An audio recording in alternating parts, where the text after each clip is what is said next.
अस्सलाम वालेकुम स्टूडेंट्स। आज की इस वीडियो के अंदर हम बात करेंगे कैसे हम किसी केमिकल इक्वेशन को, किसी अनबैलेंस केमिकल इक्वेशन को बैलेंस करते हैं।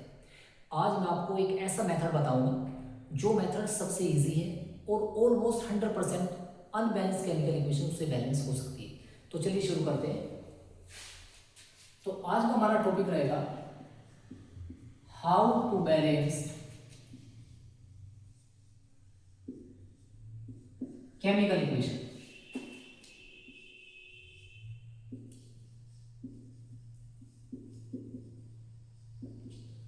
तो क्या मेथड है इसमें? जब हम किसी केमिकल इक्वेशन को बैलेंस करते हैं तो सबसे पहले हम बैलेंस करते हैं मेटल्स को इस मेथड के अकॉर्डिंग। कौन कौन सी मेटल्स हो सकती है? मेटल्स हो सकती है sodium, potassium, magnesium, calcium, barium, copper हो सकती है, जिंक हो सकती है, एल्यूमिनियम हो सकती है, आयरन हो सकती है, लेड हो सकती है, और भी हो सकती है मेटल्स। जनरली जो मेटल्स आपको मिलेगी वो यही मेटल्स मिलेगी, आपको इन्हें ध्यान रखना है बस। उसके बाद जब मेटल्स बैलेंस हो जाती है तो उसके बाद हम बैलेंस करते हैं नॉन मेटल्स को। नॉन मेटल्स कौन कौन सी नॉन मेटल्स हो सकती है जनरली केमिकल इक्वेशन के अंदर? जनरली मिलेगी आपको देखने को carbon, nitrogen, sulphur, chlorine, bromine, iodine. एक या दो नॉन मेटल्स और हो सकती है, मोस्टली जो मिलेगी नॉन मेटल्स आपको यही देखने को मिलेगी। उसके बाद हम बैलेंस करते हैं ऑक्सीजन को और सबसे लास्ट में हाइड्रोजन को बैलेंस करते हैं। हालांकि ये भी नॉन मेटल्स की कैटेगरी में आती है, लेकिन मेथड को इजी बनाने के लिए हम इन्हें अलग अलग लिखते हैं, क्योंकि हमारा जो मेथड है वो इसी तरीके से काम करता है। तो सबसे पहले हम केमिकल इक्वेशन में क्या देखते हैं? मेटल्स को देखते हैं। इनमें से कोई भी मेटल्स अगर आपको दिखती है तो उसे मेटल्स को बैलेंस करना है। अगर दो मेटल्स हैं तो दोनों मेटल्स को सबसे पहले बैलेंस करेंगे। उसके बाद जब मेटल्स आपकी बैलेंस हो जाती है उसके बाद हम नॉन मेटल्स को बैलेंस करते हैं। नॉन मेटल्स में कौन कौन सी आ सकती है? कार्बन आ सकती है, nitrogen, sulphur, chlorine, bromine, iodine, एक आध और हो सकती है। ठीक है। उसके बाद जब मेटल्स और नॉन मेटल्स बैलेंस हो जाती है उसके बाद हम ऑक्सीजन को बैलेंस करेंगे और बाद में हाइड्रोजन को बैलेंस करेंगे। देखते हैं, 5 एग्जाम्पल हम देखते हैं इस वीडियो के अंदर और 5 एग्जाम्पल से हम अच्छी तरीके से समझाएंगे कि कैसे हम किसी भी अनबैलेंस केमिकल इक्वेशन को बैलेंस करते हैं। तो पहला एग्जांपल हम लेते हैं, बहुत सिंपल एग्जांपल है। Mg+O2 यानी कि जब मैग्नीशियम ऑक्सीजन के साथ रिएक्ट करता है तो बनाता है मैग्नीशियम ऑक्साइड। ये हमारी पहली अनबैलेंस केमिकल इक्वेशन है। तो देखिए, सबसे पहले हमें क्या बैलेंस करना है? हमें बैलेंस करनी है मेटल्स। अब इनमें से कौन सी मेटल्स प्रेजेंट है इसमें? मैग्नीशियम प्रेजेंट है। मैग्नीशियम को बैलेंस करेंगे। मैग्नीशियम का एक एटम लेफ्ट साइड में है और एक ही एटम राइट साइड में है, यानी कि मैग्नीशियम बैलेंस है। इसके बाद हम दूसरी नॉन मेटल्स को देखते हैं। नॉन मेटल्स, इसमें से कोई भी नॉन मेटल्स इसके अंदर प्रेजेंट नहीं है। उसके बाद हम देखते हैं ऑक्सीजन को। ऑक्सीजन इसके अंदर प्रेजेंट है। ऑक्सीजन के 2 एटम्स लेफ्ट साइड में है, ऑक्सीजन का एक एटम राइट साइड में है। तो इसके लिए हम क्या करेंगे? हम यहाँ बना देंगे 2। हमें यहाँ 2 नहीं बनाना। क्यों नहीं बनाना?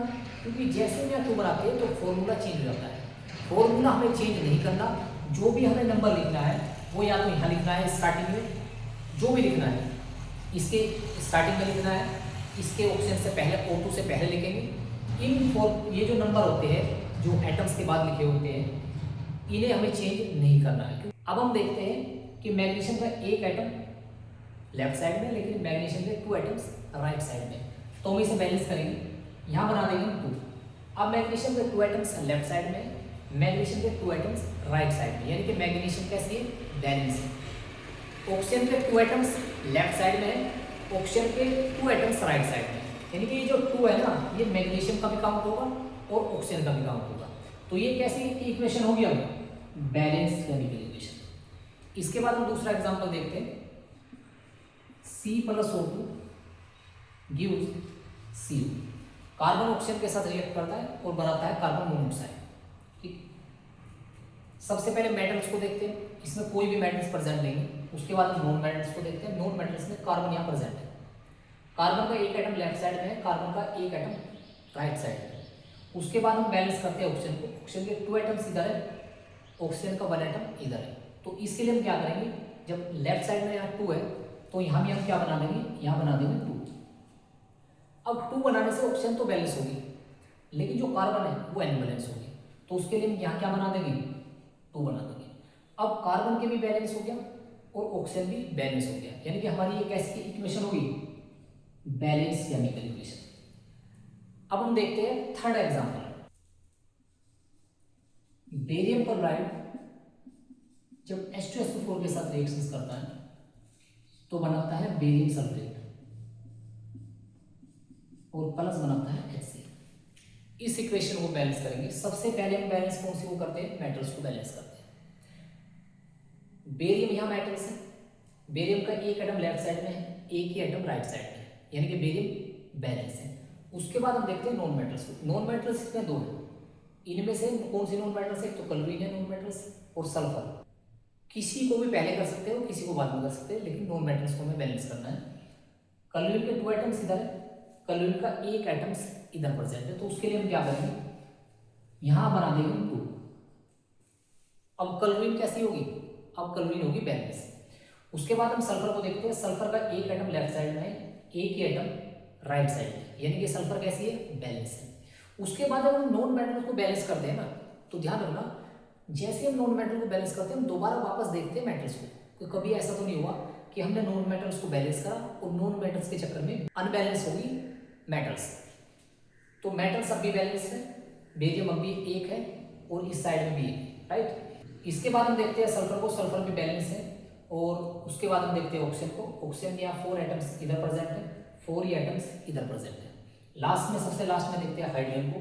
हाइड्रोजन के यहाँ 2 एटम्स है और इधर भी हाइड्रोजन के 2 एटम्स प्रेजेंट है, यानी कि ये कैसी इक्वेशन होगी, अब बैलेंस्ड केमिकल इक्वेशन। उसके बाद हम फोर्थ एग्जांपल देखते हैं स्टूडेंट्स। जब एल्यूमिनियम कॉपर क्लोराइड से रिएक्शन करता है Al + CuCl2, तो ये बनाता है AlCl3 aluminium chloride + Cu copper. सबसे पहले हम बैलेंस करेंगे मेटल्स को। मेटल्स का एक एटम लेफ्ट साइड में, एक ही एटम राइट साइड में। उसके बाद दूसरी मेटल्स है कॉपर। कॉपर का एक एटम लेफ्ट साइड में है, एक ही एटम राइट साइड में है, यानी कि मेटल्स कैसी है, बैलेंस्ड। नॉन मेटल्स में क्लोरीन है, क्लोरीन के यहाँ 2 एटम्स प्रेजेंट है, क्लोरीन के यहाँ 3 एटम्स प्रेजेंट है। तो ध्यान रखना, जब एक तरफ इवन नंबर हो, एक तरफ ओड नंबर हो, किसी भी मेटल्स का, किसी भी नॉन मेटल्स का या ऑक्सीजन या हाइड्रोजन का, अगर एक तरफ ओड नंबर है एटम्स के और एक तरफ इवन नंबर है, तो हमें यहाँ क्या करना है, हमें उस ओड को इवन बना लेना है। और जब हम इवन बनाते हैं ओड नंबर को, तो हमें सबसे कम नंबर का यूज करना है इवन बनाने के लिए। यानी कि यहाँ 1 तो ऑलरेडी है, 1 को हम ऑलरेडी लिखते नहीं है, तो 1 तो यहाँ ऑलरेडी है, तो यहाँ हम क्या बना लेंगे, यहाँ बना लेंगे 2। 2 बनाने से क्या होगा, 2 3 जा 6। अब क्लोरीन के जो एटम्स है वो 6 होगी, यानी कि हमने क्या किया, हमने यहाँ 2 था, इवन नंबर था, और यहाँ ओड नंबर था 3, हमने यहाँ ओड को इवन बना लिया। ऐसा करने से क्या होगा, ऐसा करने से अनबैलेंस केमिकल इक्वेशन बैलेंस हो जाती है आसानी से। देखिए कैसे, अब क्लोरीन के आइटम्स हो गए यहाँ 3 2 जा 6, यहाँ क्लोरीन के आइटम्स है 2, तो हम उसके लिए क्या करेंगे, यहाँ बना देंगे 3 2 जा 6। क्लोरीन के आइटम्स हो गए बैलेंस। हम दोबारा देखते हैं कि मेटल्स अनबैलेंस तो नहीं हुई, हो गई। एल्यूमिनियम यहाँ 2 है, एल्यूमिनियम इधर कितना है 1, तो यहाँ क्या बना देंगे हम, 2 बना देंगे। एल्यूमिनियम बैलेंस हो चुकी है। दूसरे क्या था, दूसरी मेटल्स इसमें थी कॉपर। कॉपर के यहाँ 3 एटम्स प्रेजेंट है लेफ्ट साइड में, राइट साइड में कॉपर का 1 एटम प्रेजेंट है, इसके लिए हम यहाँ क्या बना देंगे, 3 बना देंगे। अब एल्यूमिनियम भी बैलेंस होगी, यहाँ भी 2 है, इधर भी 2 है। कॉपर इधर 3 एटम्स है कॉपर के, इधर भी कॉपर के 3 एटम्स है।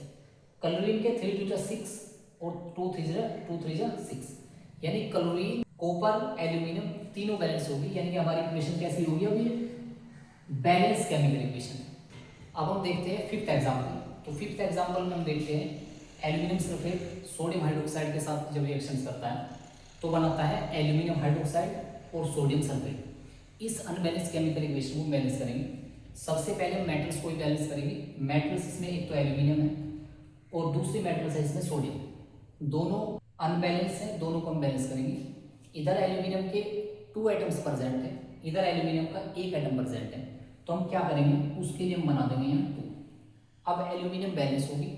इसके बाद सोडियम 1 एटम लेफ्ट साइड में है, सोडियम के 2 एटम्स राइट साइड में है, तो उसके लिए हम क्या बना देंगे, यहाँ बना देंगे 2।